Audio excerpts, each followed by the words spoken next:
Before we begin our class, I want you to watch another documentary movies. I think I mentioned this movie before. Uh, it's about the history of Pocari Sweat, and I feel that this story of Pocari Sweat is better than than Aqua, yeah, the previous documentary movie that I showed you. So I'm hoping that after we watch this, it's around 30 minutes short documentary movies about the history of Pocari Sweat, and then we will try to relate the content of the movies for today's topic and also for the next week topic. Okay, let's start.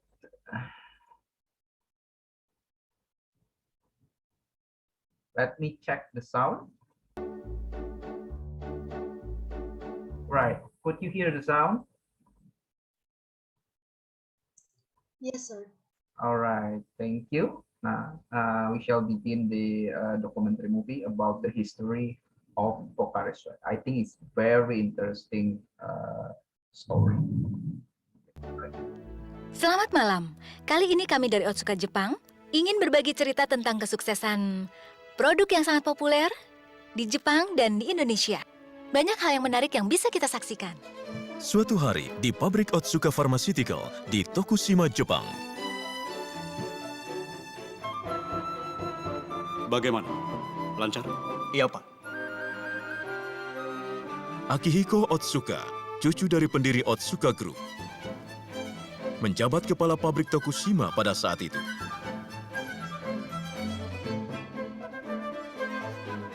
Ayah Akihiko, yaitu Masahito Otsuka, adalah seorang pimpinan perusahaan yang karismatik dan telah menciptakan berbagai produk terkenal seperti obat oles Oro 9H atau minuman Oronamin C, sehingga perusahaan menjadi sangat maju.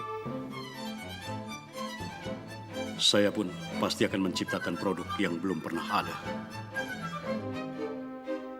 Akihiko punya tekad untuk mengembangkan produk yang dapat menjadi pilar perusahaan dengan tangannya sendiri. Ya, kalau begitu tolong ya. Maaf, Pak. Oh, Pak Harima, ada apa? Rokuro Harima, penanggung jawab pengembangan minuman. Pria ini dijuluki ahli rasa di perusahaannya dan juga yang menentukan rasa Oronamin C. Maaf, Pak. Ini sebenarnya...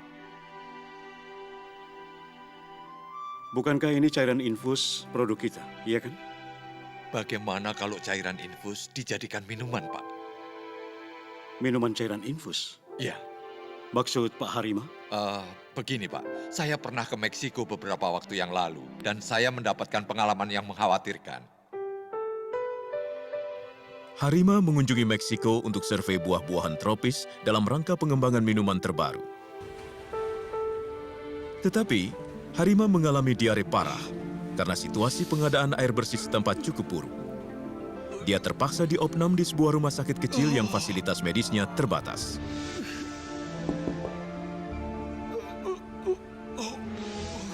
Oh, dokter. Supaya penyakit Bapak lekas sembuh, silakan minum obat dengan air soda ini ya, Pak. Air soda? Kenapa bukan air putih? Saat ini air putih di Meksiko kurang baik. Oh, iya. Ya, baiklah.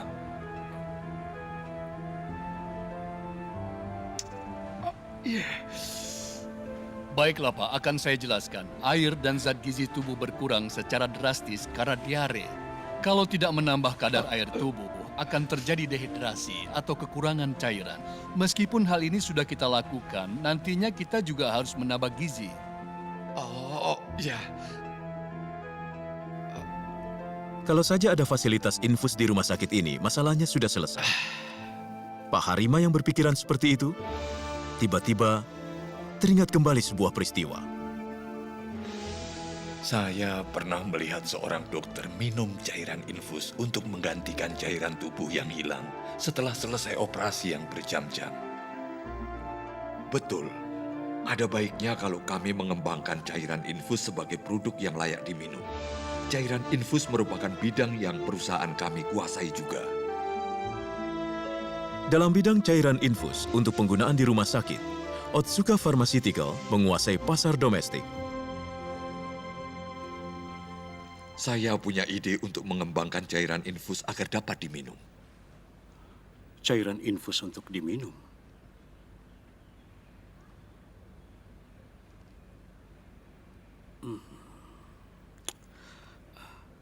Mungkin saat ini belum waktunya, Pak Harima. Belum waktunya. 3 tahun kemudian, Akihiko menjadi Presiden Direktur Otsuka Pharmaceutical yang ketiga pada umur yang masih muda, yaitu 38 tahun. Permisi. Harima mendatangi ruangan Presiden Direktur dengan membawa seorang staf. Permisi, Pak. Staf itu adalah Akihisa Takaichi, anak buah Harima, seorang peneliti muda.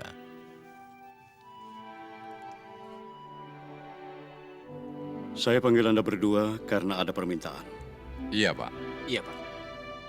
Pak Harima, Anda pernah berkeinginan untuk mengembangkan minuman cairan infus, bukan? Benar, Pak.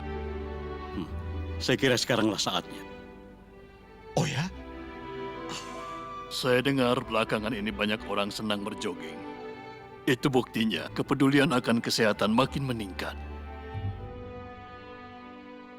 Pada saat itu, olahraga jogging sedang menjadi tren di masyarakat. Dan peralatan seperti alat olahraga lari sangat laris. Maksud Bapak, mengubah rasa cairan infus supaya enak diminum? Tidak. Sebenarnya, Saya ingin menciptakan minuman kesehatan. Minuman kesehatan? kalau berkeringat, elektrolit seperti ion natrium atau ion kalium ikut keluar dari tubuh bersama air. Saya ingin menciptakan minuman yang komposisinya sama dengan keringat sehingga menambah elektrolitnya. Oh, begitu ya. Lalu, konsep rasa pun disampaikan secara jelas. Rasa yang tidak membosankan. Walaupun diminum setiap hari, harus terasa enak di tenggorokan. Enak di tenggorokan. Minuman kesehatan. Kata-kata di Ruth menarik juga ya. Tapi enak di tenggorokan itu seperti apa ya, Pak? Takaichi, itulah tugasmu walau akan memakan waktu yang lama. Hah? Saya serahkan pengembangannya kepada kamu. Kepada saya? Iya, lakukan seperti yang kamu mau. Ya, baiklah, Pak.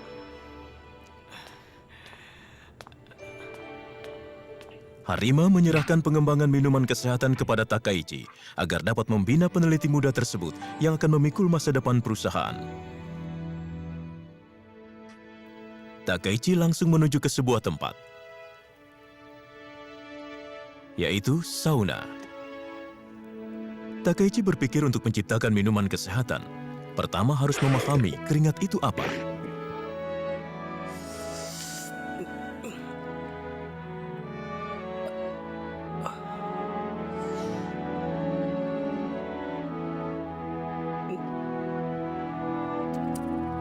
Asin banget.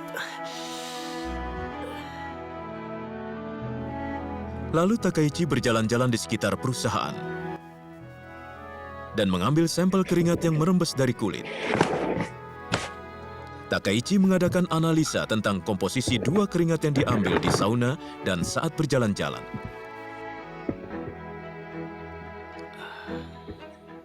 Benar dugaan saya. Takaichi ingin memeriksa konsentrasi ion natrium, yaitu kadar garam, yang menjadi sebab asinnya keringat.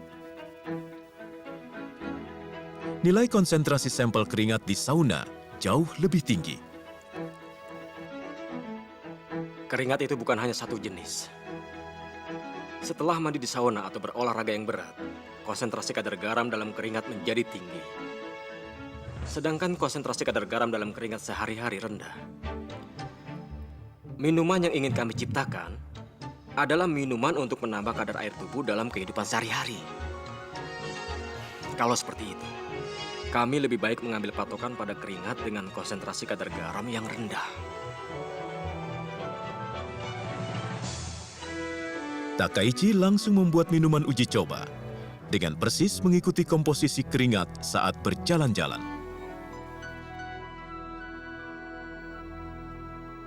Pak Harima, Oh, Takaichi. ini minuman yang dibuat dengan komposisi keringat. Mohon dirasakan. Iya, iya. Oh, sudah jadi. Silakan, Pak. Ya, baiklah.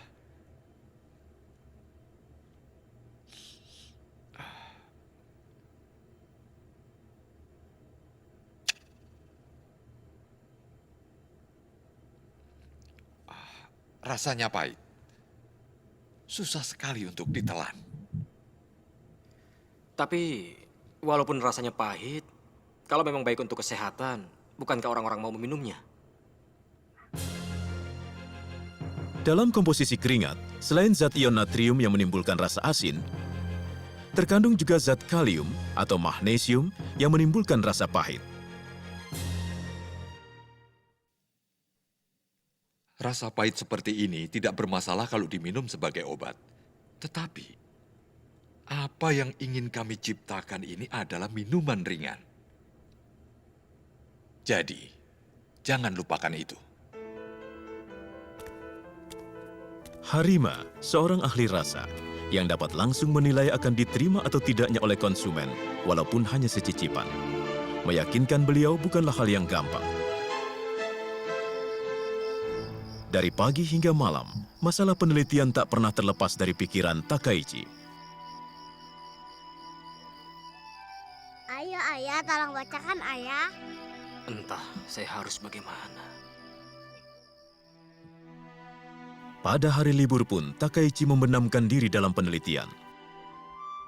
Dan akhirnya, terlintas ide untuk menambah zat pemanis alami untuk menghilangkan rasa pahitnya.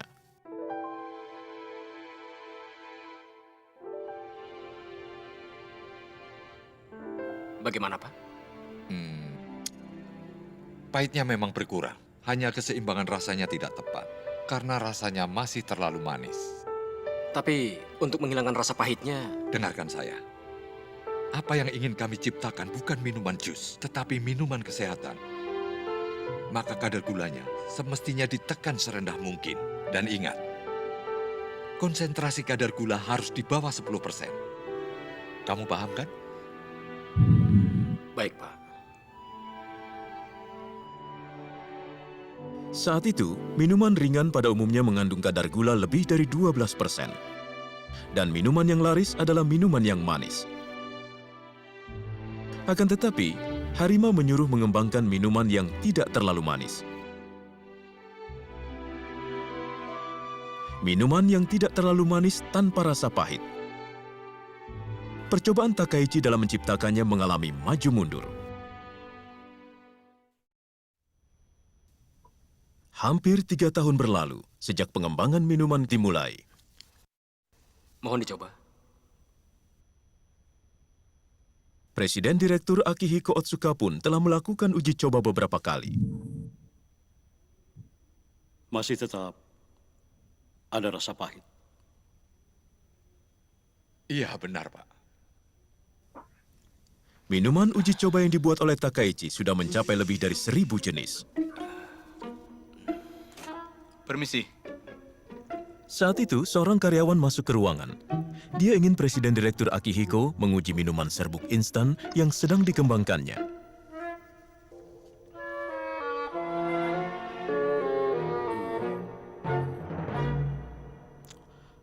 Minuman ini juga masih... Minuman sangat ini jauh juga masih sangat jauh dari sempurna. Lalu kemudian,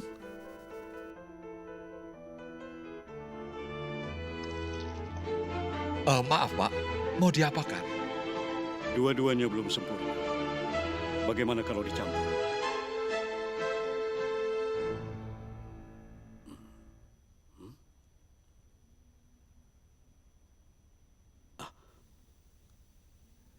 Ini baru enak.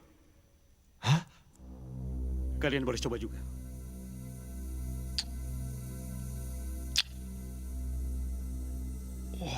benar. Sekarang rasa pahitnya hilang. Minuman serbuk instan ini rasa apa? Minuman serbuk instan rasa jeruk. Oh, begitu. Mungkin rasa pahit yang khas dari jeruk dapat menutupi rasa pahit yang tidak enak. Begitu ya. Berkat apa yang dilakukan Presiden Direktur Akihiko yang tak terduga, pengembangan minuman kesehatan maju satu langkah. Kok baru pulang? Ada apa? Kenapa beli buah sebanyak itu? Tidak apa-apa. Tolong siapkan pisau, papan potong, dan juga gelas baik mungkin ya. Iya, baik. Buah-buahan yang lebih cocok itu apa? Kita mulai. Takaichi membeli beberapa jenis jeruk dan mencampurnya dengan minuman kesehatan, lalu dicoba minum.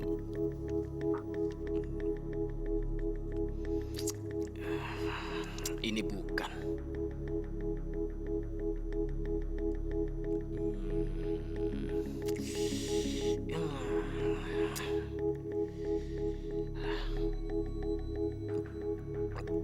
Ini juga bukan.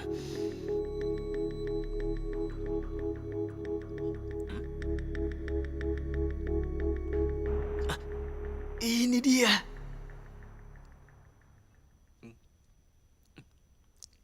Salah satu jenis jeruk menunjukkan efek luar biasa untuk menutupi rasa pahit.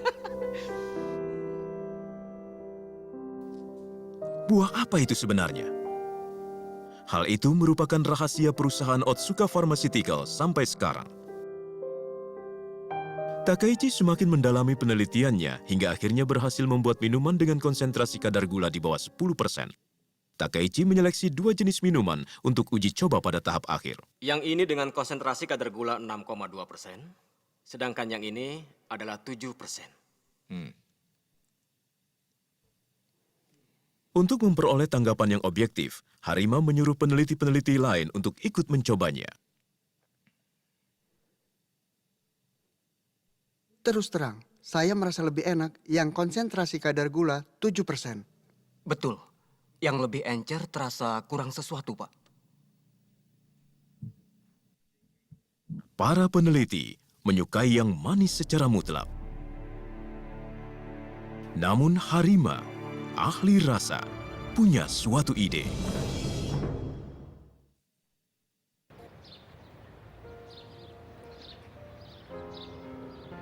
Beberapa hari kemudian, sesudah uji coba di laboratorium, Harima mengajak peneliti bawahannya untuk mendaki gunung dalam kota Tokushima. Pak, kenapa tiba-tiba kita mendaki gunung? Tidak usah banyak tanya, pokoknya ikut saja.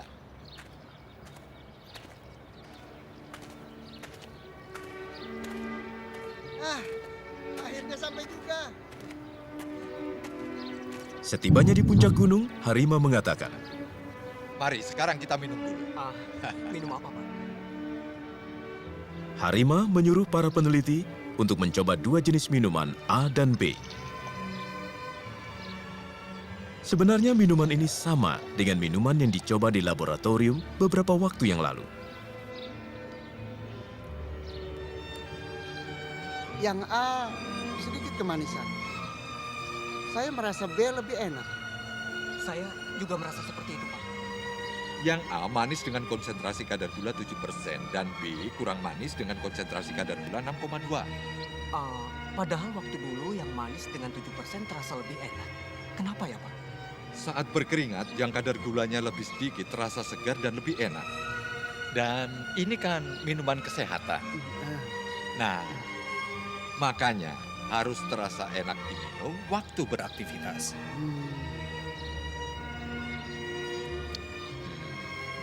Ini dia.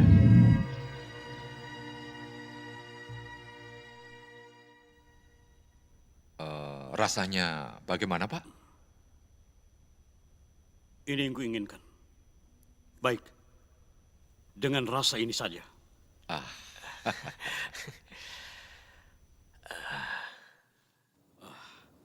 Hari ini, saya ingin mengajak Anda untuk mencoba minuman baru yang kami kembangkan.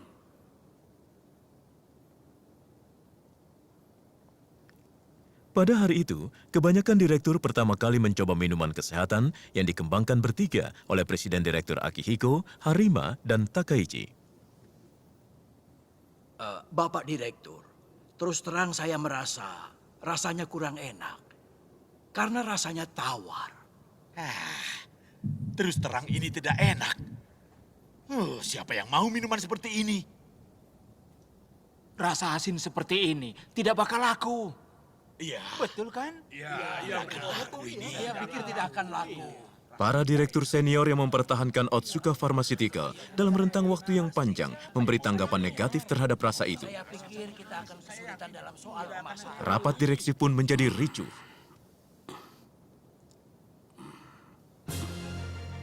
Lalu kemudian, Saya mengerti tanggapan Anda.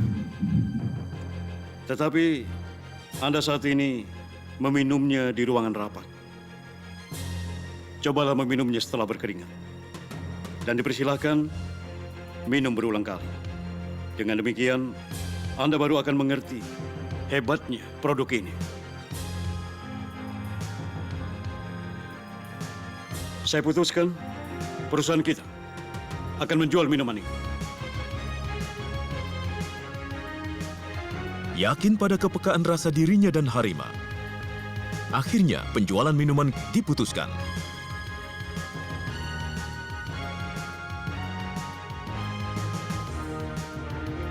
Produknya diberi nama Pocari Sweat, yaitu kata Pocari yang memiliki kesan menyegarkan, digabung dengan kata sweat yang memiliki arti keringat dalam bahasa Inggris.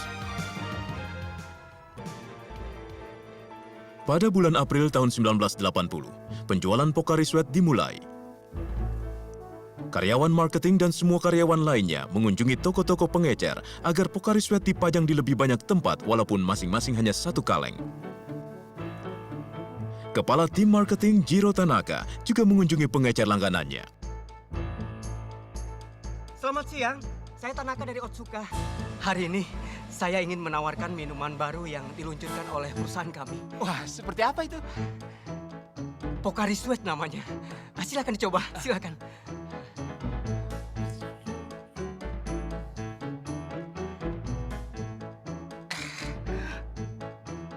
Ini tidak enak. Kalau begini, tidak bakal laku. Tolong jangan berkata begitu. Tolong dipajang 2 atau 3 kaleng saja. Tidak apa-apalah untuk percobaan. Tidak, saya yakin ini tidak laku.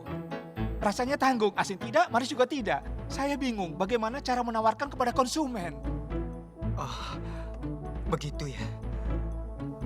Begitu juga di toko pengecer lain. Kalau rasanya seperti ini, tidak akan laku. Nggak manis. Maaf ya.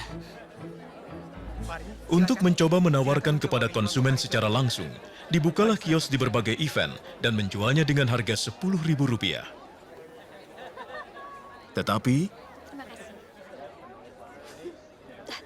Aduh, minuman apa ini? Benar, rasanya aneh, nggak jelas. Masa minuman kayak gini suruh bayar? Maafkan kami.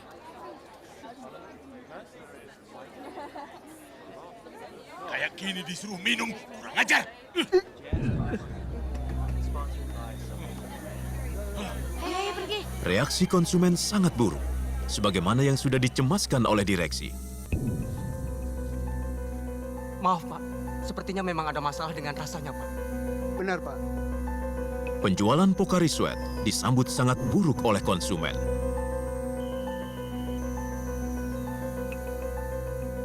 Pak Direktur,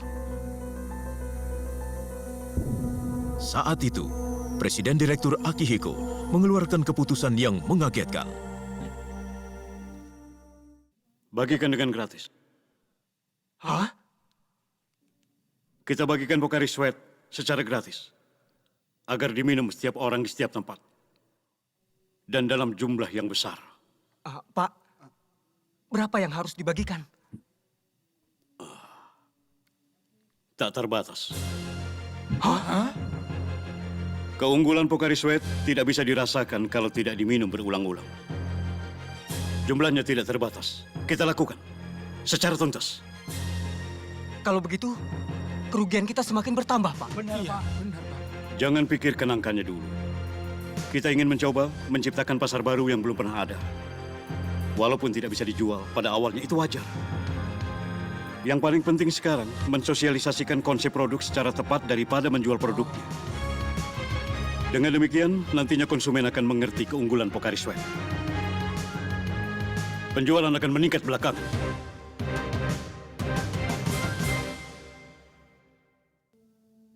Pocari Sweat terasa paling enak saat berkeringat. Yang paling cocok untuk membagikan ini. Para staf marketing saling mengajukan ide di mana tempat paling efektif untuk membagikan produknya. Oh iya, setuju. Bagus, benar. Dengan demikian dimulailah operasi pembagian gratis Pocari Sweat secara besar-besaran di seluruh Jepang. Tanaka, kepala tim marketing, menuju ke lapangan baseball. Hei! Mari sebentar! Ayo berkumpul!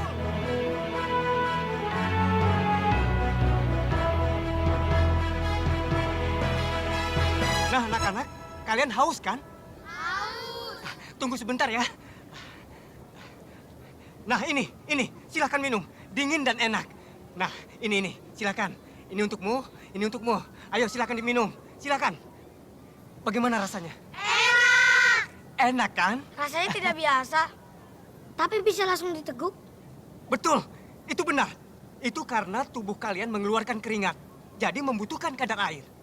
Nah, anak-anak, tubuh kita 60%-nya terdiri dari air. Coba lihat gambar ini.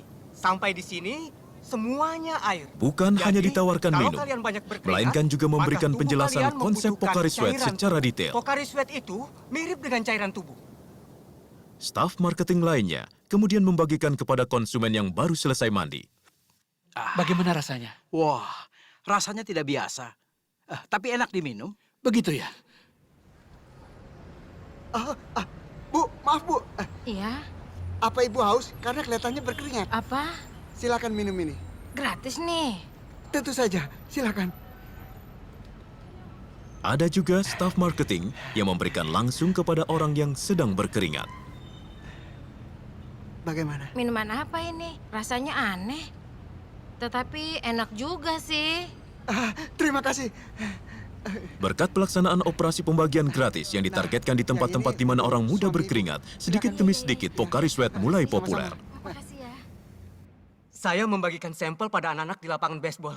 Mereka semuanya minum dan bilang enak. Rupanya, sudah mulai disadari. Pocari Sweat itu seperti apa. Bagus kalau begitu. Tapi Pak Direktur, Iya, ada apa? karena membagikan tanpa batas, jumlah dibagikan gratis mencapai lebih dari 30 juta kaleng. Oh ya? Pocari Sweat yang dibagikan secara gratis telah mencapai sebanyak 400 miliar rupiah. Kalau seperti ini terus, kerugian akan melonjak. Apakah lebih baik dihentikan saja pembagian minuman gratisnya? Tidak apa-apa. Lanjutkan saja. Sepanjang tahun ini. Oh? Yang penting adalah bukan keuntungan sekarang, tapi masa depan. Kalau sekarang menyebarkan benihnya, pasti akan berbuah banyak di kemudian hari. 1 tahun kemudian, pada tahun 1981, penjualan Pocari Sweat tetap sama saja seperti tahun sebelumnya. Wah, terasa panas ya. Tahun ini panas sekali ya. Musim hujan baru saja selesai, dan musim panas untuk tahun kedua hampir tiba. Halo, ini bagian marketing Otsuka. Hah? Stok Pocari Sweat habis? Ya, tolong cepat kirim Pocari Sweat-nya, Pak. Stoknya sudah habis. Mengherankan, Pocari Sweat tiba-tiba mulai laris secara drastis pada musim panas di tahun kedua penjualan. Dengan cara operasi membagikan produk gratis, konsep dan rasa telah dimengerti oleh konsumen, dan hasilnya berbuah pada musim panas tahun kedua. Pada musim panas tahun kedua, penjualan Pocari Sweat melonjak sekitar 3 kali lipat dari tahun sebelumnya dan mencapai 2,6 triliun. Akhirnya kita berhasil. Berkat usaha keras kalian. Terima kasih. Keyakinan Presiden Direktur Akihiko akhirnya berbuah.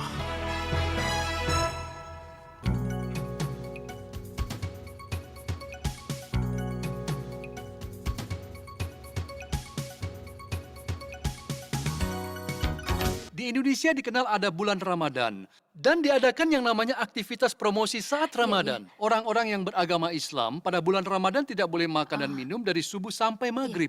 Namun, kalau matahari sudah terbenam, baru boleh makan dan minum. Begitu. Nah, pada saat itulah Pokari Sweat dibagikan secara gratis. Di sini juga dibagikan secara gratis ya? Benar. Oh. Saking lapar dan haus rasanya jadi enak sekali. Nama Pokari Sweat tersebar cepat dari mulut ke mulut dan larisnya luar biasa. Melihat peluangnya sangat luar biasa. Betul ya? sekali. Iya, benar sekali. Ada satu lagi cara pemasaran yang efektif di Indonesia.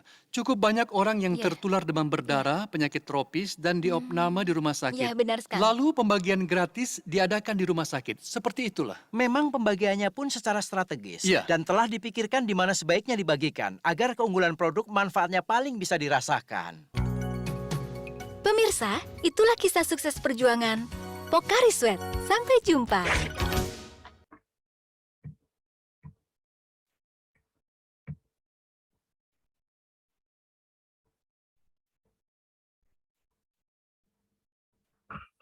Okay. Yeah. What do you think about the movie? I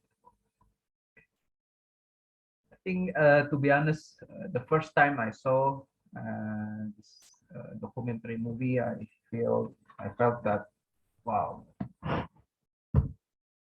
it's so interesting to see that the efforts that they did to promote, to introduce the new product to the market. And I think this kind of drink, like I still remember the first time I drank Pocari Sweat is to be honest, it was kind of weird. I mean, the taste, but it seems that I kind of like it now. Yeah. And even last time, a few months ago, I bought one box full of Pocari Sweat because occasionally I like to do sports, and it's so refreshing to drink the Pocari Sweat. So how about you guys? Do you like to drink Pocari Sweat or any other brand similar to Pocari Sweat? Any comments? I don't think the word like is quite suitable for this condition. It's more like habit, yeah, I think. Yeah. Every time you finish working out, I'll always grab a Pocari Sweat. Oh, really? But no, it's not like because I like it, but that just unconsciously become a habit. Yep. That's what Pocari Sweat tried to do at the first when they introduced the product into the market. They tried to educate people, and eventually the customers recognize the benefits of drinking the Pocari Sweat, and it would become the habit, as Eugene said. And one of the things that I impressed the most is that the bravery of the president director, the president director of the Pocari Sweat. He really dared to risk almost everything in the company. When they tried to give the products for free for a few months, even 1 year, if I'm not mistaken, and then the company suffered loss. But yeah, it had to be done, right, to educate the market, and they turned out to be successful even until now. And I think we can learn something from this documentary movie, like the perseverance of their teams, the researcher teams. They tried their best to develop the product, and of course they have the very high, how to say, they have the grit, right? The grit to persevere. They didn't easily give up on something, right? And it turned out to be very successful, right? And I think while we discuss about the topics included in chapter 2, I will try to relate some of the concepts with the movie. Okay, let's start our discussion on the chapter 2.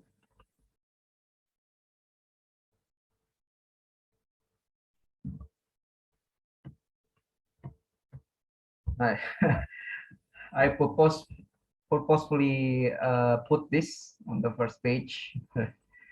This is the promotion from Starbucks, where they now they are selling the bottles, which is quite cheap actually. Right? And you can get like buy one for two. It means buy one get one, and they literally promote this in their websites, in their social medias, and of course for me, I like to drink Starbucks, and it's cheap, and the coffee, the taste of the coffee is also quite good. And yeah, this is one of the examples how the companies, even the big company like Starbucks, how they are doing the promotion. Like they get a negative feedbacks though. Sorry? They get a negative feedbacks though.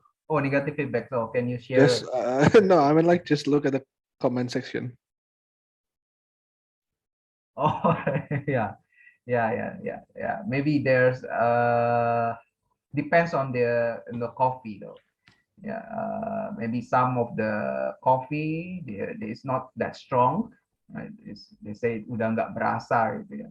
Yeah, but for some taste, sorry, for some because they have different tastes, right? And it depends on the taste that they both. Maybe I also kind of agree with this.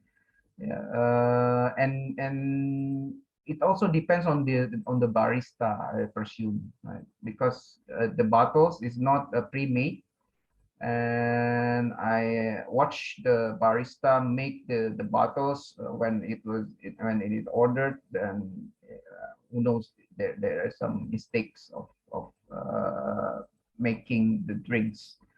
But yeah, anyway, still this is Starbucks brand, and even though there's a negative comments, still I think a lot of people are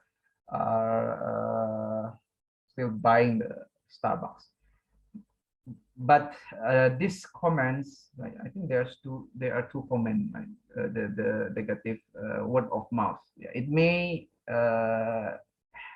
influence the promotion in a negative way. We will discuss about the word of mouth later on in the chapter, and how's the effect of word of mouth, such as this. And of course, it can influence how the other customers react with the promoted product. As Eugene said, oh, this is as you can see, the people in the comments, they say the negative comments, so I wouldn't believe. Yeah, that's the risk. Yeah, I think that's the risk that have to be considered by the companies when in any ways when they are trying to promote something, especially in social medias. Of course, there will be comments, and we are hoping the comments will be positive, but we'll never know if there's any negative comments like this. Okay, thank you, Eugene, for your comments. We shall continue to our discussion about this topic. So the first words that come out in this chapter is about the situational analysis. So why do we need to do situational analysis? So basically, we have to know where we are in the business. So as we can see from the slides, it defines where you are today. In terms of your product, market, customer, and competition. So if you relate to the story of Pocari Sweat or even Aqua, several weeks ago when we watched Aqua's documentary, actually they also did the situational analysis. So they tried to ask the customers in the Pocari Sweat story. When we saw the marketing teams, they asked the people about the taste, and they didn't also ask the people, but they also they didn't only ask about the taste to the consumer, but they also asked to the sellers, to the vendors. That's why they understand, they would understand the whether the customers will accept or do not accept the product.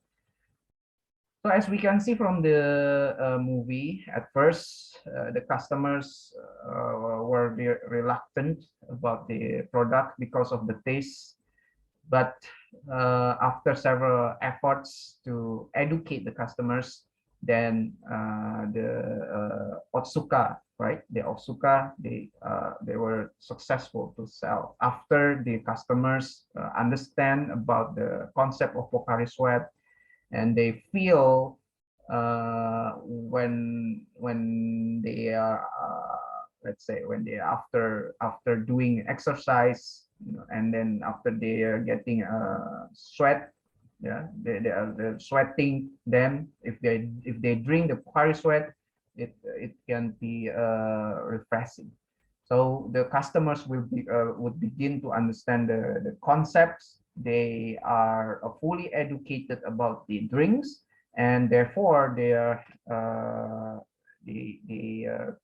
have a positive attitude toward the drinks, and they want to buy the drinks. And what are the things that we have to do in doing the situation analysis? So we have to understand the organization's environment, and there are 4 factors for us to review. The first one and the foremost is the customers.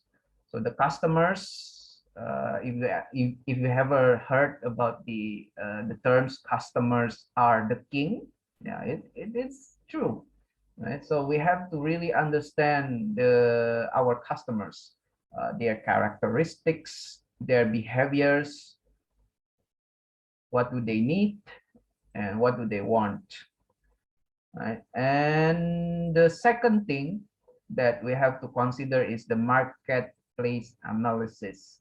So the marketplace analysis, it includes the intermediaries like distributors, the online marketplace can be considered as intermediaries, and the other things is the influencers, yeah, like celebrities, the celebgram, the micro influencers.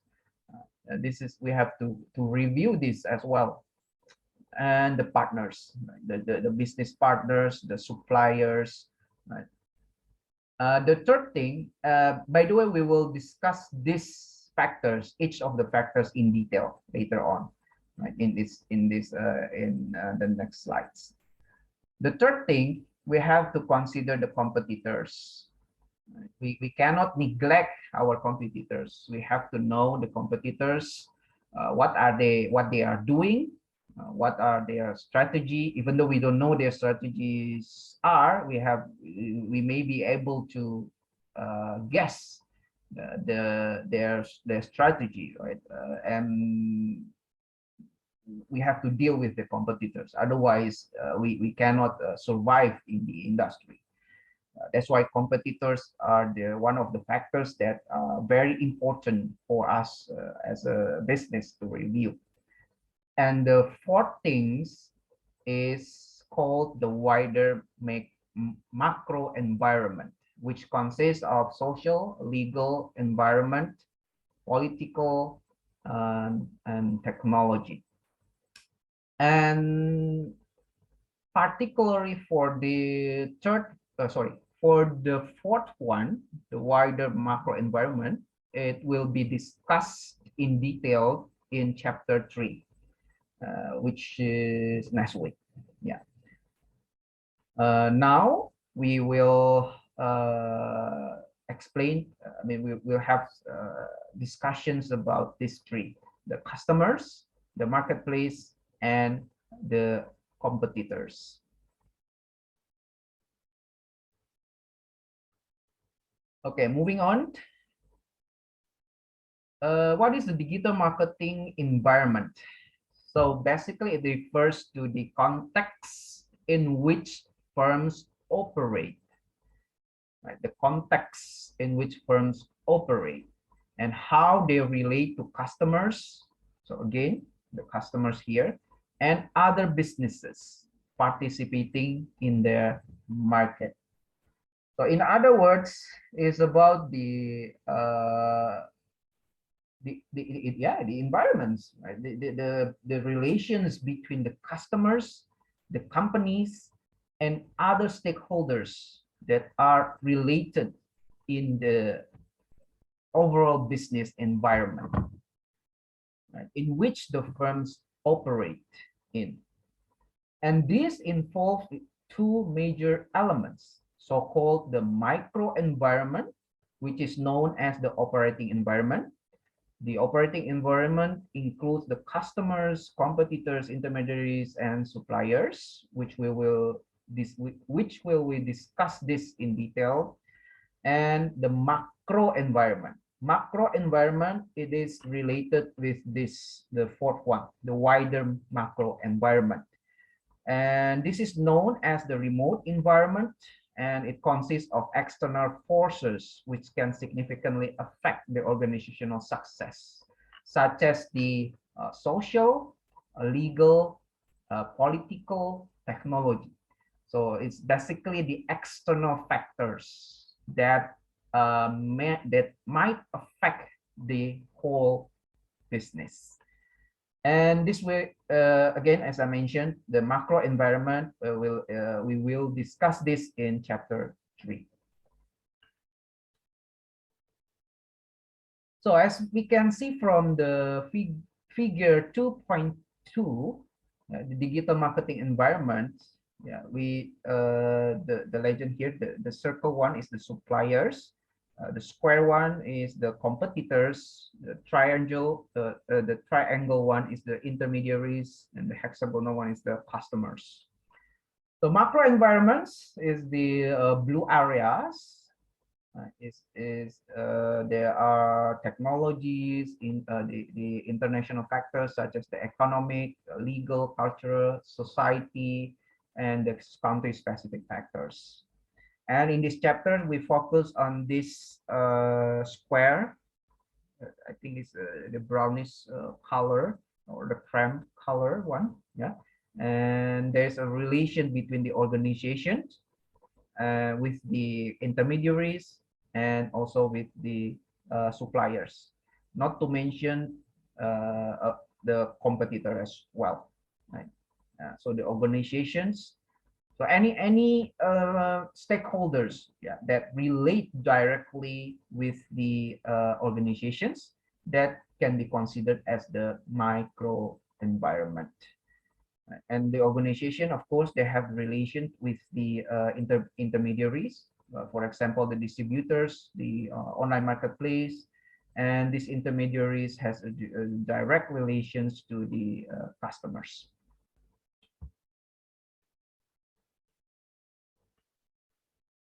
So in figure 2.3, this illustrates the example of a customer journey map.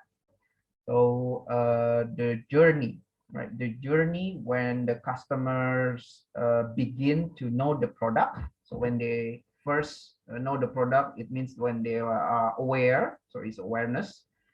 And after awareness, there is a consideration. They begin to consider whether to buy, whether they want to buy the product or not. Afterwards, there's the decision whether they want to purchase and where they want to purchase the product, buying in store or buying online. Afterwards, after the purchase, they experience the product. And in these steps, there are channels. Yeah, there are channels that can be involved. For example, in the awareness part, when the customers have the stimulus and the inspirations, they may get from the social discovery. It means it can be in form of the video or micro content shared by Facebook or social medias, right? So basically it's from the social medias. They know this from the social medias, like Starbucks, right? For the first one, right? For the first one, for the first pictures that I show you, this is posted on the Instagram. Yeah?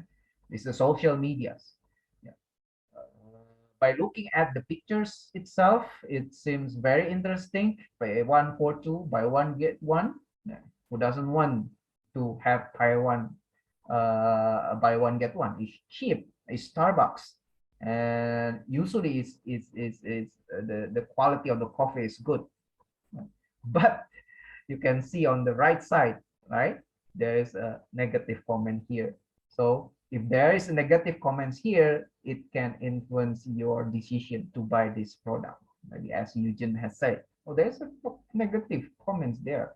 But it will be different story if these two girls, Maria and Inda, they say this is good products. I like the coffee. Right? Then it can increase our intention to buy the product. By the way, anyone has tried the Starbucks the bottle like this? Anyone?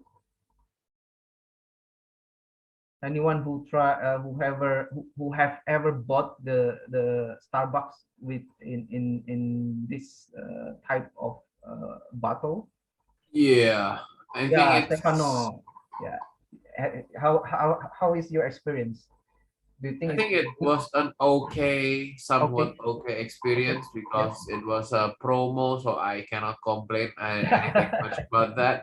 Right. So yeah, I think it's well, if you compare it to the one that we can get on the store, like I think it's a matter of like the what is it called, the takaran, what is takaran, what is takaran in English? Yeah, the amount of each ingredients. Oh, okay. Yes, so it's the what is it called, perbandingan, yeah. The perbandingan for each ingredients might be a bit different because it's in a large volume, could be affected by diluted by water or something. Agreed. So yeah, I think it's from my experience more or less the same. I think Starbucks, it's not really a coffee anyway. If you really wanted to have a coffee, you can go to Excelso or just buy kapal api. Okay. My opinion. So yeah, I think it was an okay experience. Yeah. I totally agree with Stefano. It's kind of like waterish. Too much water. Terlalu encer ya bilangnya. Yeah. Yeah. Even though it's not that excellent product, but I still I would say it's still can be considered as a, yeah, it's quite good because it's cheap. First of all, it's cheap, and second of all, is Starbucks. So it has a good brand name, and I kind of like their green tea macchiato. Yeah, the green tea. The picture is not shown here, but I tried the green tea one, matcha tea. Yeah, I kind of like it. I kind of like it, the matcha tea. But for the coffee, yeah, I agree with this comments. Is, yeah, the taste is not that strong because of that. Too much water, I think. Yeah, they put too much water in the bottle, and that is not that good. But it's buy one get one. You cannot complain too much, right?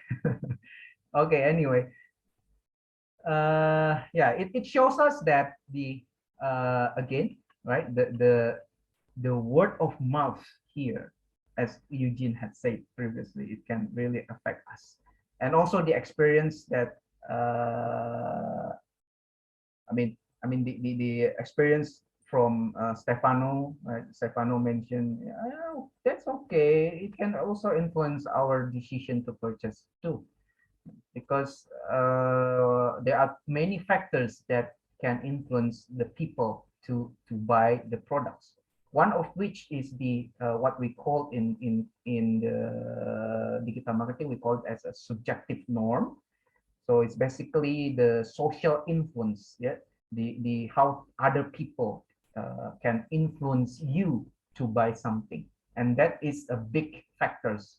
It has a very strong factors to have an effect with your purchasing decision. Right, moving continue to these pictures. Okay, where we can get the stimulus and inspirations other than the social discovery from the search. Yeah, we use Google search a lot. I always use Google to search as my primary search engine. I believe you also use Google as well, because we don't have any other option aside from Bing. Am I correct? I think so. Before, a few years ago, several years ago, I think in around like 1990s, 2000s, there were some others search engines other than Google and Bing. Yeah, we had like Alta Vista, we have Web Crawler, we have like American Online, Yahoo. Yeah, Yahoo was still existed at that time, and it's the main search engine in 2000s and 1990s era. But afterwards, when Google was founded in 2003 or 2004, if I'm not mistaken, then the Google, they dominated the search engine market. So we use Google a lot. So Google, if you have ever thought what kind of company Google is? So is it like a technology company, or is it the marketplace company, or is it just a search engine company which offer the users a free search engine capability, a search browsing in the internet capability, or what? I kind of thought about it for several days. What kind of company is the Google is, or Facebook, or Facebook? Is Facebook just a mere social media company, or what kind of company it is? Like Google, Facebook. Have you ever thought about this? What are the main business of Google and Facebook? Anyone has an idea? Want to share, discuss with me? I think, in my opinion, Google, Facebook, and all of those, well, they look like technology company. Is actually a database company. Right. A data company. They are trading data, exchanging data from the users. Yeah, that's in my opinion. Okay, Stefano. How about the others? What do you think? What kind of company that Google and Facebook really is?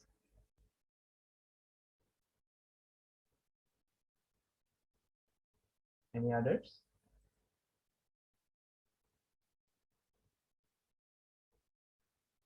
I have. How about the? Sorry, I've never heard. I mean, seldom heard the girls. Only Gloria, Livina, Lilian. Do you have any other? Do you have any other comments on this?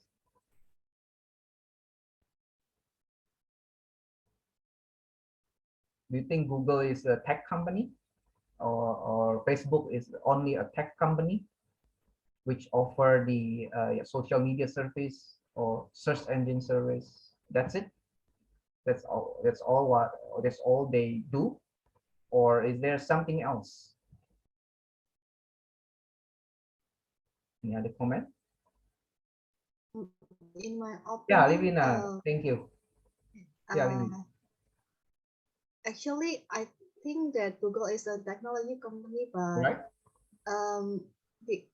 They kind of like provide services and also product, right? Okay. Okay. Yeah. Thank you for your answers. Yeah. So it's similar answers with Stefano, right? Yeah. Google, Facebook is technology company. I agree. I totally agree with both of you. Google and Facebook and the like other companies as well is a technology company, right? But what are their main businesses?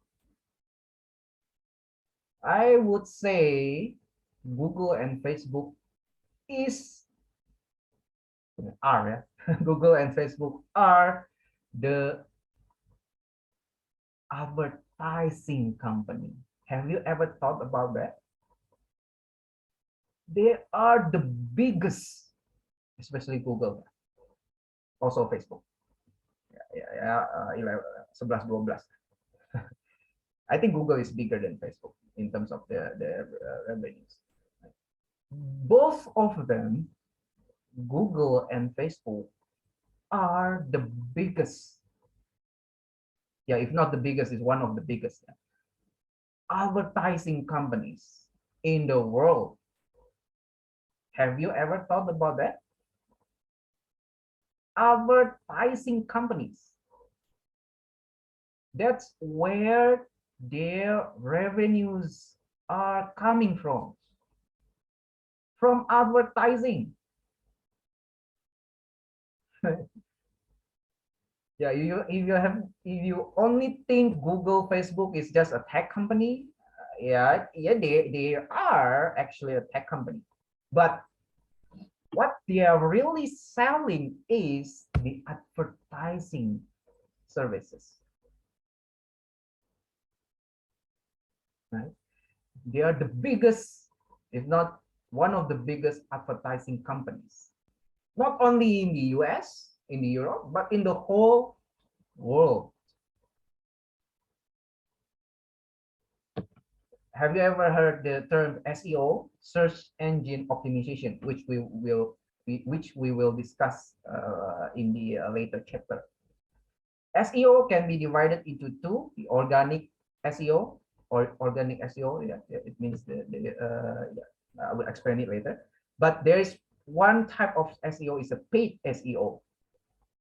When the companies paid Google for making the search results, yeah, in the first page, or at least in the on the first page, or in the first rank.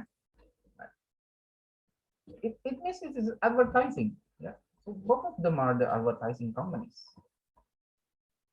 Right. Yeah, they not just mere tech companies, but they are the advertising companies. That's why we use in digital marketing, we mention about Google and Facebook, yeah, and Instagram, of course, a lot. The social medias, YouTube. YouTube is owned by Google, right? And Instagram is owned by Facebook. So those are the two companies, and they are the advertising companies. Yeah, okay. Yeah, moving on. Consideration. Develop preference. They can the customers can get the information from the website, yeah, mobile, the ad remarketing from the cookie pool, sees or ad on social network publisher site, yeah. For the purchase part, they can do it from the smartphone, the computers, yeah, which use the interactive displays, or in-store interactive display, yeah, from the kiosk. And for the experience, the medias can be the websites, the email, remarketing, and the social.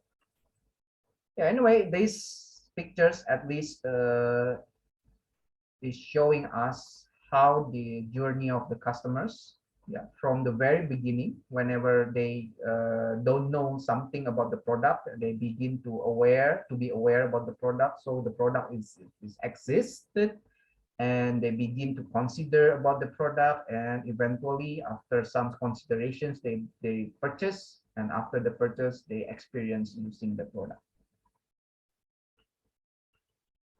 Okay, in digital marketing, there is one very popular term, so-called the ZMOT. So what is the abbreviation of ZMOT? ZMOT is referred to zero moment of truth. Yeah, zero moment of truth.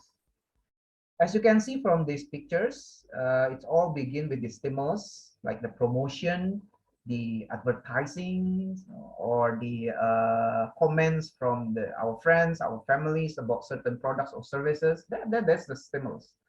And then we are moving forward to the stage, which we call the ZMOT, zero moment of truths, in which the customers try to search the information from whether from online or offline.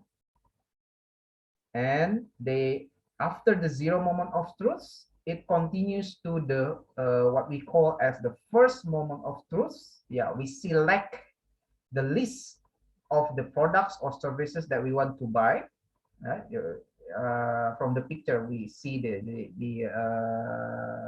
ini apa namanya the card, right? The card, yeah. So we select the products, whatever product or services, yeah, that we want to buy.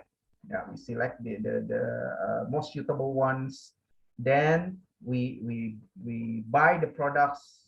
Then we come to the last one, the last stage. We call it as the second moment of truth, which we experience the products or services. So from the book, we have the complete information or explanations about the process of ZMOT. Yeah, ZMOT in Bahasa basically is about we find the information about the product and reviews, and also based on the recommendation. So as you can see from the pictures, so this is from figure 2.4, titled the purchase decision flow for digital consumers. So it's all begin with the initial consideration set. Yeah. Let's say you want to buy a laptop. Yeah, you want to buy a laptop, then you may think about several products, several brands. In Indonesia, I don't know. I have never searched or doing some detailed research on which brand that is really has the highest market share in Indonesia. But I presume, as I can see from the market, maybe this it can be far from the Asus, Acer, Lenovo, MSI, What else? Toshiba. Yeah, those big brands. So you may begin consider the brands that you might know. So this is we call the initial consideration set. Now after we know the brand, laptop brand that we want to buy, then we moving forward to the stage that we call as the zero moment of truth, where we try to find more information about the products, especially the reviews. As for myself, if I want to buy a laptop, I will try my best to find the reviews or the online reviews, because the laptop is expensive generally, especially if you want to buy the gaming laptop.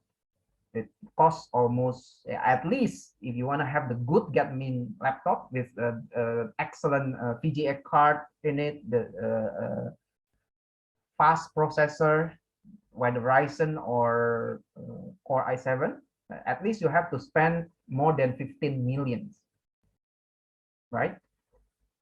Or if you want to have very good one, very good laptops, then you have to spend at least more than 30 millions rupiah. Oh, yeah, by the way, talking about the gaming laptop, anyone here has a gaming laptop? Maybe Stefano, Eugene, Darren, Michael, Abel, William, Nivina, Gloria. Do you use ordinary laptop, or you use gaming laptop right now, or you have other laptops used for gaming? I'm just curious. For me, I use Darren. the ordinary laptop. Okay. Yeah. Any one of you use gaming But laptop? yeah, there are some specification that can be used for gaming too. Oh, really? So what kind of processors? The Intel or AMD? Huh? I use Lenovo right now. Lenovo. Okay. Usually, I use Asus, but maybe because maybe the game specification is too high, and my Okay. laptop cannot. All right. So it costs to the hard disk, yeah. Oh, yeah. So you do not have enough hard disk space because Yes. today's games are very resources. I mean, it's too much space. Yeah, they're So the very large. graphic, Yeah, the VGA, like the graphic, right? yeah, the graphic card. Mhm. Oh, okay. Yeah. I'm curious about Stefano. What laptop do you use? I'm like the one that I'm using right now is a PC. Oh, you use PC. Yep. It's so I used to have well I still have it, but it's an old ROG, I think. Gaming That's a laptop. gaming laptop. Yep. ROG. Yeah. Back in 2014. So yeah, it is old. And since the pandemic happened in early 2020, I decided to build a PC because I think I will spend more time at home, so I can utilize the PC as a gaming tool and also as a learning tool altogether. I rarely play games. Do you play games, Mr. Andre? I did play games. Oh, you did. Oh, I okay. did, but now I don't. Because I kind of was I was addicted playing games. Now I Okay. repent. Ah, I all right. repent. Yeah, I did play some games, popular games back then when I was studying in my in Taiwan, or even in when I was studying in my bachelor's degree. I also played games. I like to play the first-person shooters. Have you ever heard about the what is it? The Crisis? Yeah, Crisis. I like to play that. and Assassin's Creed. Yeah, there are quite some games that I play, and I kind of became addicted of that. So I decided to stop. Otherwise, I couldn't do my work. For the mobile games, I played Candy Crush a lot. I spent a lot of time playing Candy Crush. Yes, it is addicting. Yeah, so when addicting. once you like hit a super hard level or something, and you're just stuck in a level, and this game is like yeah. Especially you want to compete with your friends. Yeah, you want to have higher level than your friends. Then you will be so excited to play Candy Crush. Then you spend a lot of time. Really addicted. And luckily I repent. Yeah, but I don't say that you cannot play games. I think it's still is a good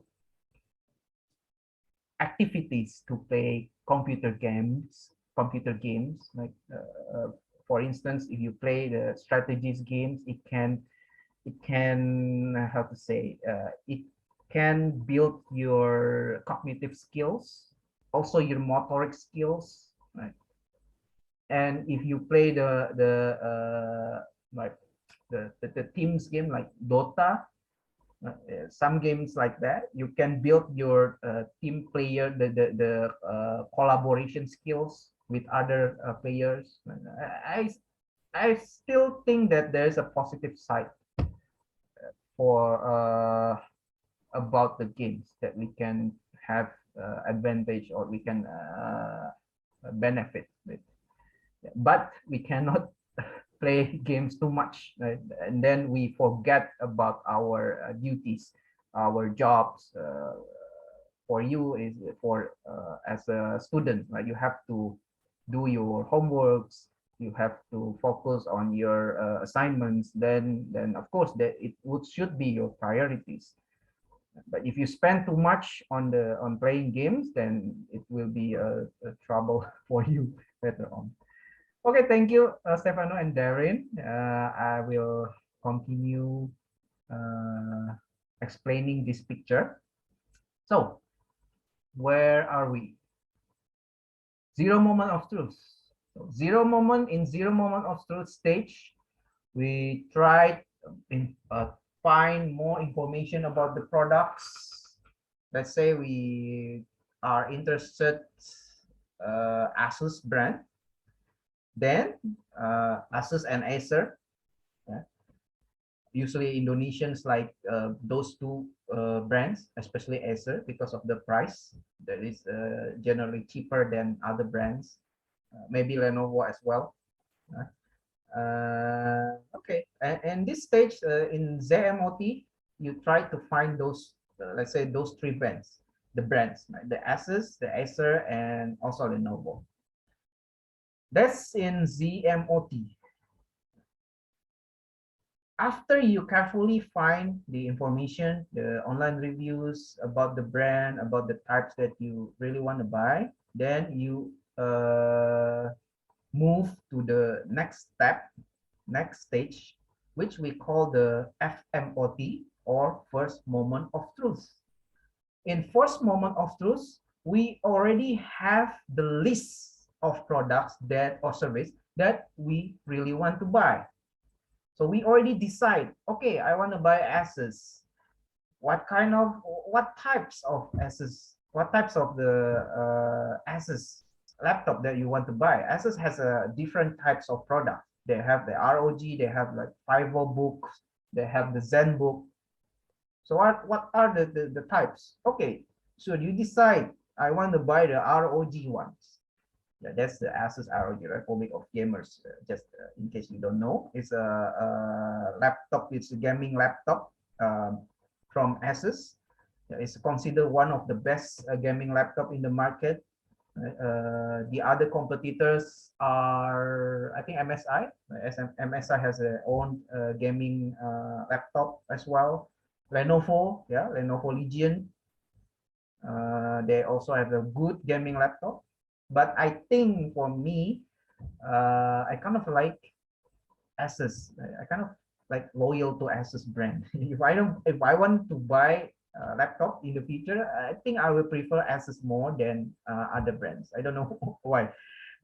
I just kind of like the Asus, especially the ROG versions. So in the first moment of truth, we have the several shortlists that we can consider. Let's say the ROG, or even the ROG type, they still have different types of ROG. They have the ROG Zephyrus, ROG, and other ROG. I forgot the name. There are several others name in the ROG lineup. That's the first moment of truth. So you begin to narrow down the selection.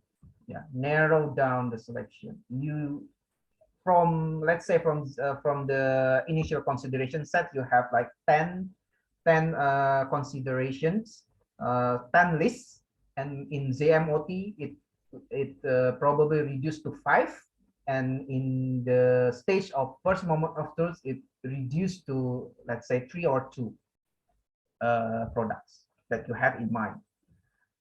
And after first moment of truth, there will be a decision.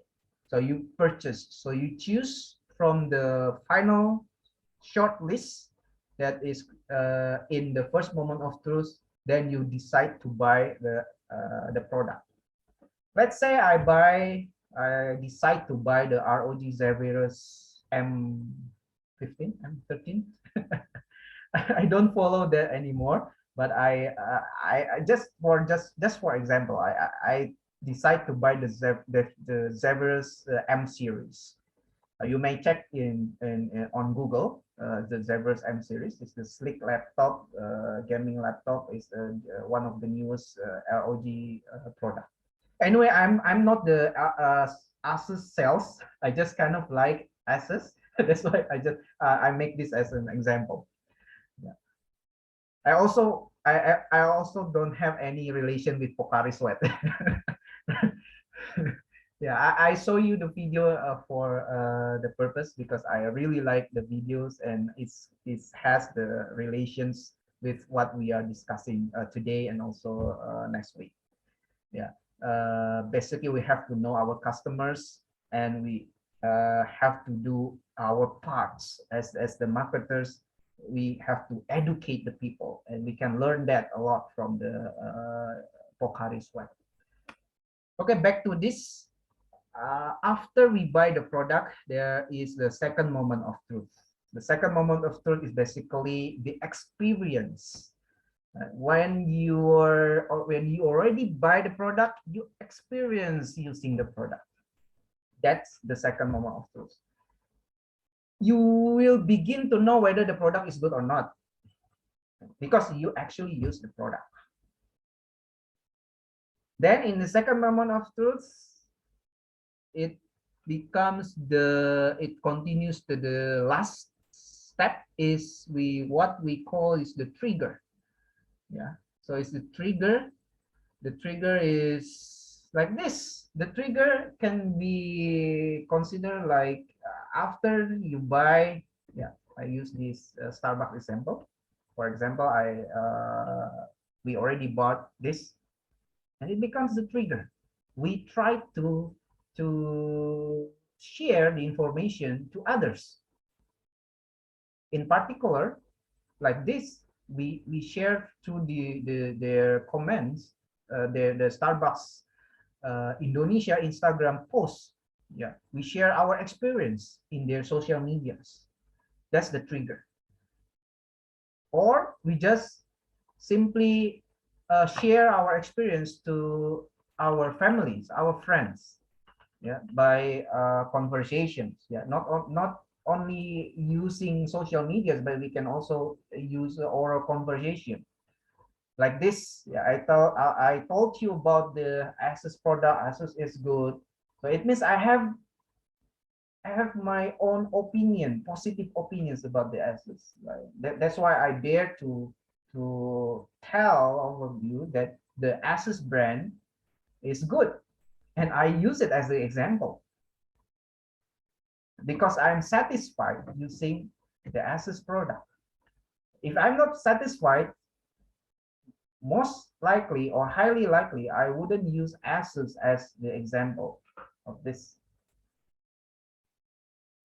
To be honest, I have a bad experience using Acer laptop. Yeah, I had two Acer laptops several years ago, and both of them were broken. And I told you that, right? Then either you're conscious or unconscious, you may begin considering, okay, Mr. Andre said Acer is not that good. Maybe if I want to buy a laptop, I may not consider Acer. It can be like that. It's the effect of word of mouth. Yeah, we call it as a word of mouth in the marketing. And if the if the word of mouth happened or occurred in the internet, like in the websites or in the apps, we call it as the word of mouth.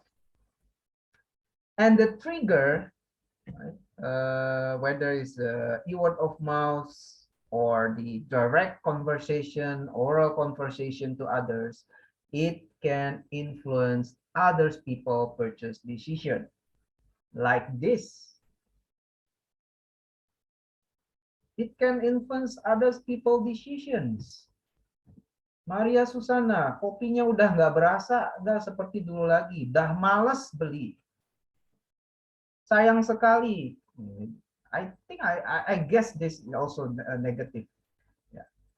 So you really want to buy this? If there are negative comments mentioned in the official IG Starbucks Indonesia, maybe yes or maybe no.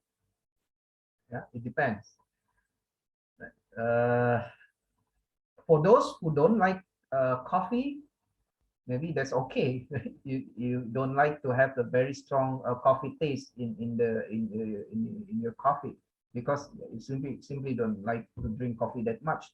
But for those coffee lovers who like to drink very strong coffee, yeah, you may consider this is not that good. So the promotion it becomes like how to say, it might not work. You know, if we see this and then we see the word of mouth on the right side of the pictures, then people will say, oh, okay, maybe I don't need to buy this even though it's cheap. Yeah. So either way, it will affect the customer's decision, or at least the customer's perception about the advertised products. And it happened in the triggered stage. Yeah, the trigger stage when this is the last stage. So we call this as the McKinsey and Company loyalty loop. So when the people have the good positive attitude, positive experience about the product, they will inform other people through the online reviews, so that these reviews can influence others people to purchase the products. So basically, it's like that. Yeah. So any questions so far about the these pictures? Anything that you are not I mean, you don't fully get the point, you don't understand, please let me know. Okay, moving on to the next slide, online marketplace. Who doesn't know what online marketplace is? I think everyone should know about online marketplace. Tokopedia, Bukalapak, those two, Shopee. So far, if I search which online marketplace that are the most popular, I think we can divide into two, whether you are the green group or the orange group. Do you know the meaning of green group and the orange group? Green group is Topet, right? Orange group is Shopee. I think those two are dominating the market, the online marketplace. Either you are using Tokopedia, or you are loyal to Shopee, or you use both. Bukalapak, yeah, of course, they still have some market share, but I think it's not as big as those two giants, the Topet and the Shopee. The rest, Lazada, yeah, Blibli. Blibli, we often see the Blibli promotion on YouTube's ads, where they use BCL, ya, Bunga Citra Lestari, to do the video advertising. Yeah, they try to compete with Topet and Shopee. But still, if we refer to the statistics, if I'm not mistaken, the two biggest online marketplace market share, they are dominated by the two, the green one and the orange one.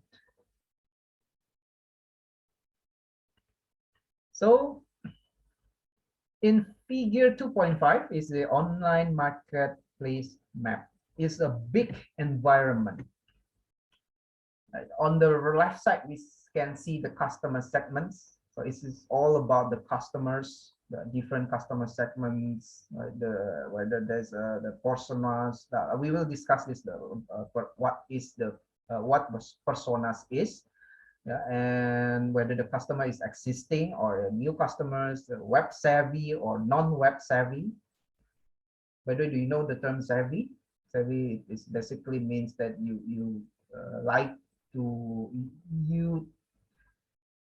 you know a lot about something. Yeah, you search a lot. Yeah, if you like technology, you can call yourself as a technology savvy if you really have a passion in technology. Therefore, you study a lot about technology. If people ask you about technology, you can answer. That's, we call it as a savvy. And non-web savvy, demographics, life cycle segmentation, psychographic segmentation, whether the beliefs, the attitudes, and other things. These are the customer segments.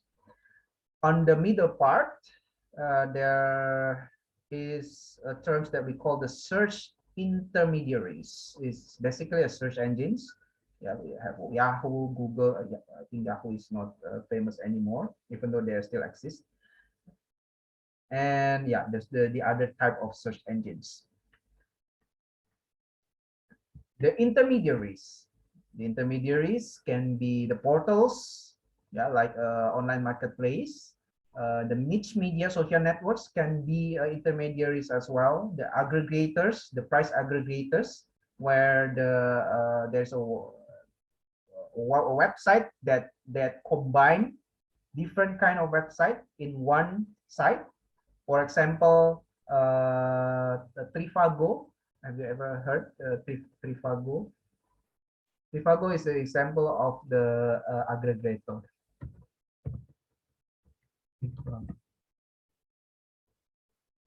It's a website to book the hotels. In this website, they compare the prices. They aggregate the different offers from different websites.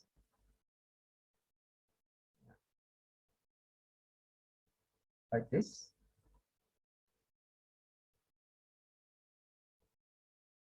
Yeah, you can see, like for example, I tried to search hotels in Yogyakarta. This is the famous one, Tentrem Hotel. Yeah, Tentrem Hotel, Hotel Royal Ambarukmo is also famous. Yeah, I really want, if ever visited Jakarta, Yogyakarta again, I really want to stay at Tentrem. I heard positive things, a lot of positive things about Tentrem Hotel. I don't know whether any of you have stayed in Tentrem in Yogyakarta or in other cities. Yeah, you can see from the reviews, perfect, 9.0. And this website, the Trivago website, they aggregate the prices from different hotels booking company, from the trip.com, Situs Hotel, trip.com. We can see from the Hotel Ambarukmo, they aggregate the price from, yeah, it's a price comparison website, basically. Yeah, we call it this aggregator. Trip.com, Booking.com, Agoda, and so on and so forth. Yeah, this is the example of the aggregators website. So it's a website that aggregate or they can compare the price in one website. Okay, destination sites, the company sites, OVPs. OVPs is the abbreviation of online value propositions. Yeah, online value proposition is basically the unique offering that is offered by the brand, yeah, in online form. So, for example, back to this. I don't know why I like this promotion. Yeah. For example, like this. This is the online value proposition that Starbucks offered to the customers. So what are the values of this? The pay one for two. So buy one get one. So that's the discount. Yeah. So that's the value that is proposed to the customers. Online. Why online? Because they use IG. IG is online, right? And what else the value other than the discount? The bottles. These are big bottles. One liter, I guess. Yeah, 1 liter. Yeah, 1 liter is big bottles. It's cheap and it's a lot. But unfortunately, again, negative word of mouth.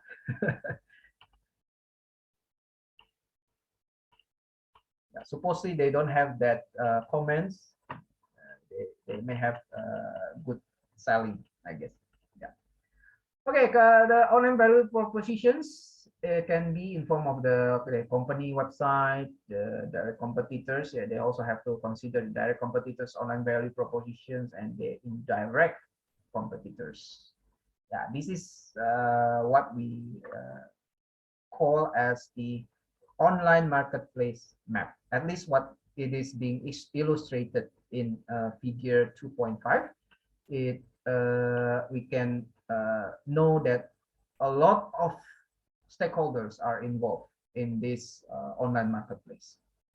Not only one, but a lot, right? We can see a lot of the actors, a lot of factors mentioned here. Online malls, Tokped, Blibli, ya, Bukalapak, Lazada. Now, moving on. Oh, I'm almost running out of time again. Yeah, that's okay. Yeah, table 2.2, research tools for assessing digital markets. So we as the marketers, maybe some of you will have your own business later on, or maybe now you have your own business. I don't know. Who knows? Yeah, you have like Stefano, Darren, or Gloria, or Michael, Abel, William. You have your own business right now, for example. Then what should you do to do the market research?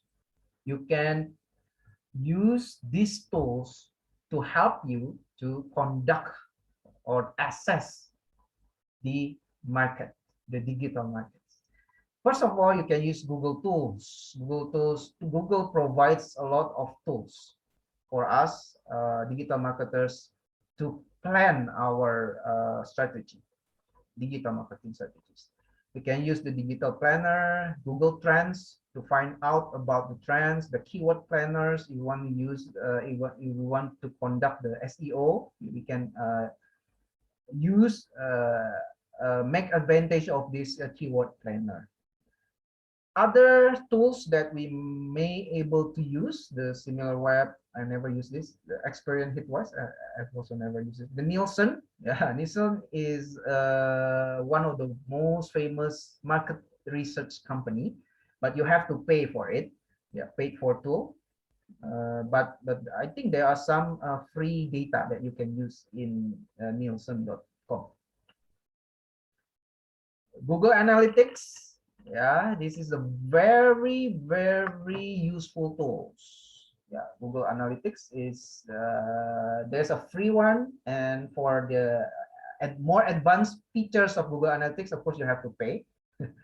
Similar like other Google service, right? If you use the Google Drive, you have a 15 gigs free of hard drive, but if you want to add more, you have to pay. That's also the revenues from Google, yeah, other than the advertising revenues.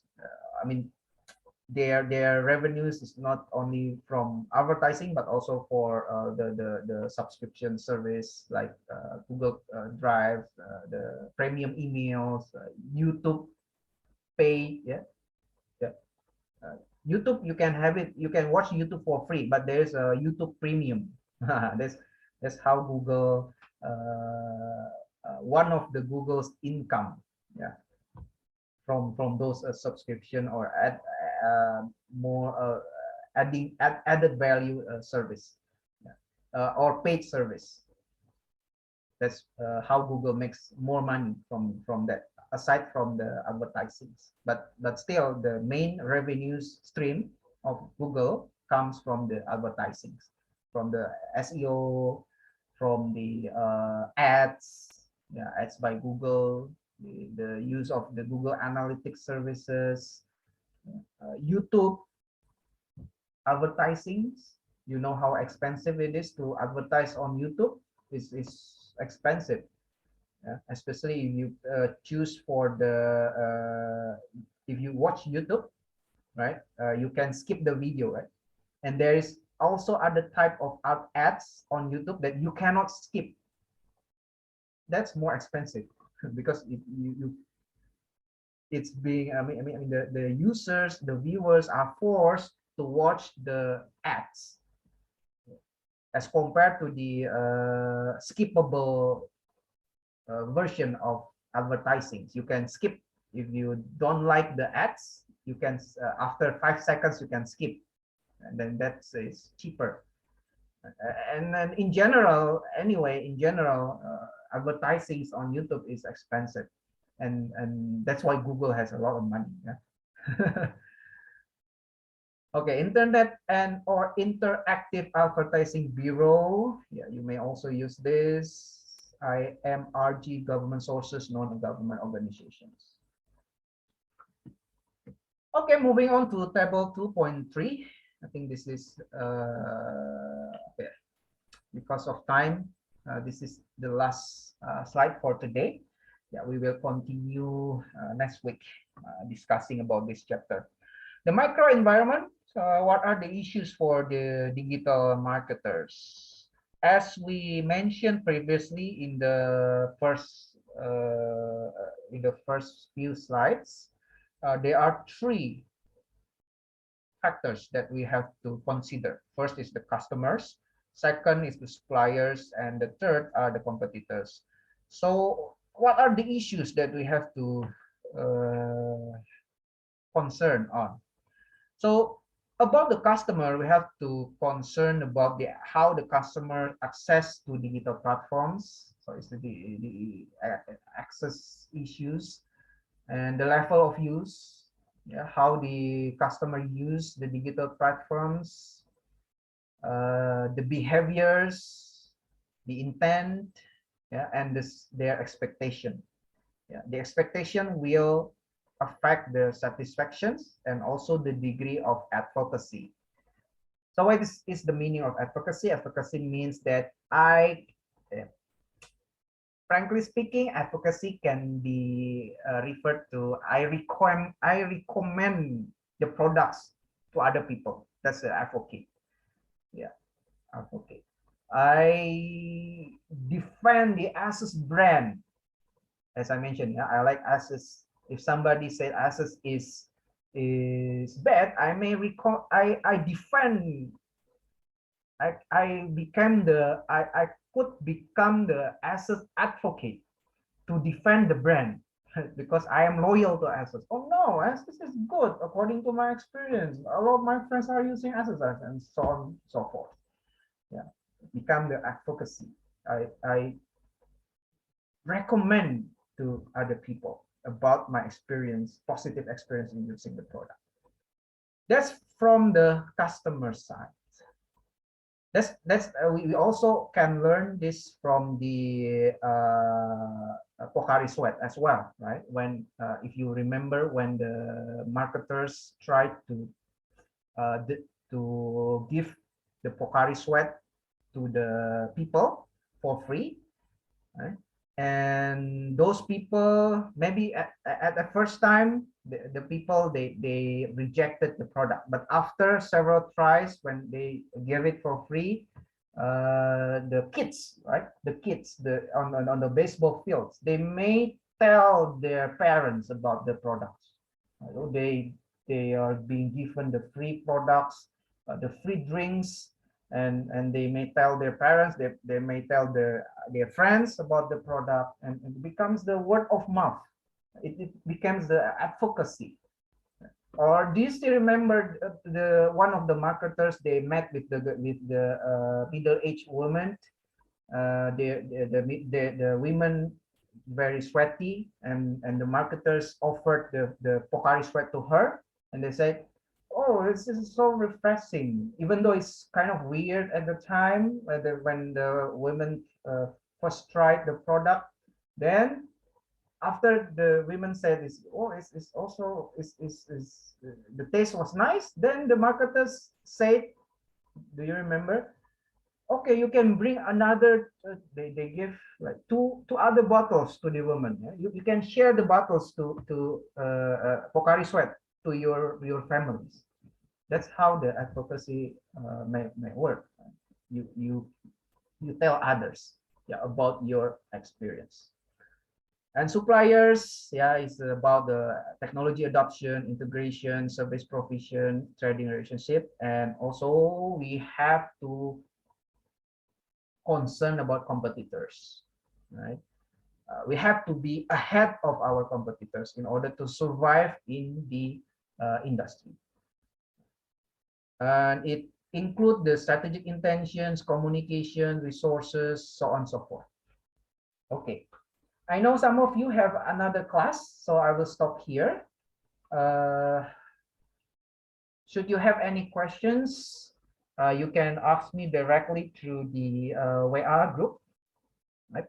And I hope you enjoy today's class and you learn something from the video that I show you, the Pocari Sweat. For me personally, I really like the video. I learned a lot.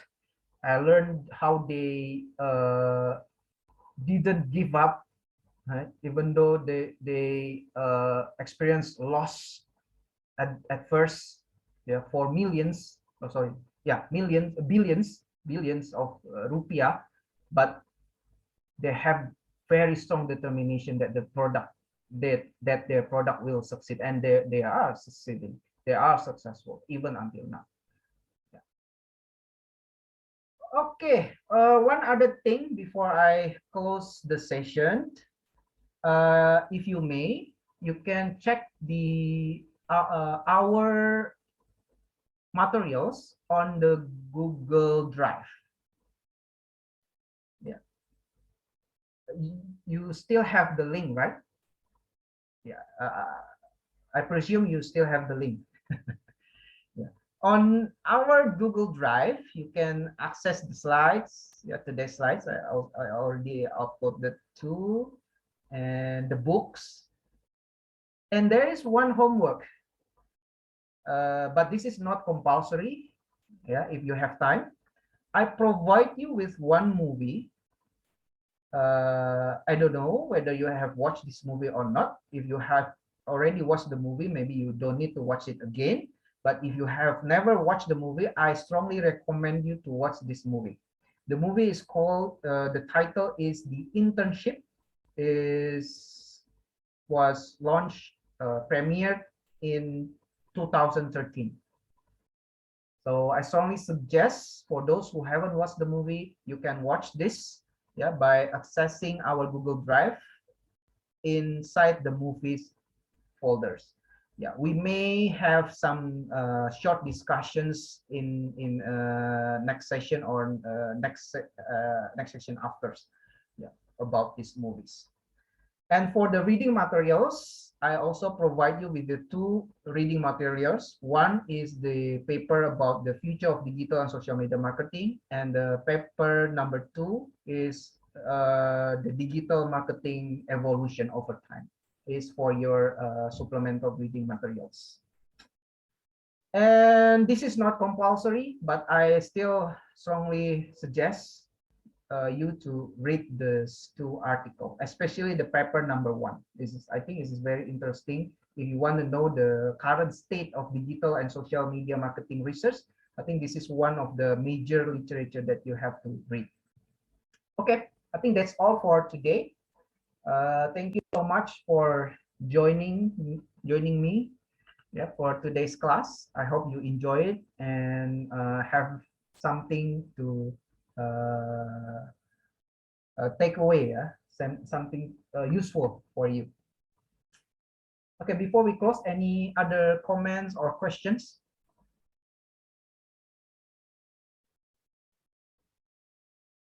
I don't think so. Okay, everything is good. All right. Yeah, righty then. Wait, I'm sorry. Can I have the link for the? You haven't had the link?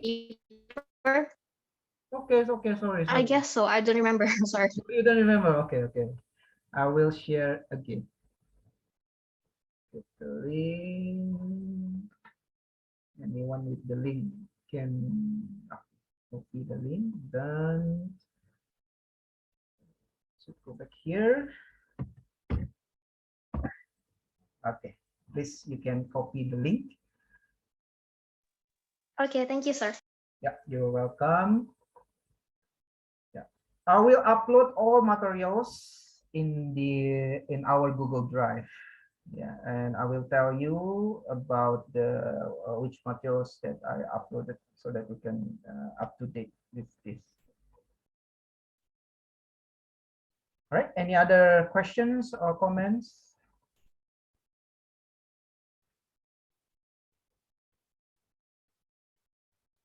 Okay, if not, thank you so much for joining me.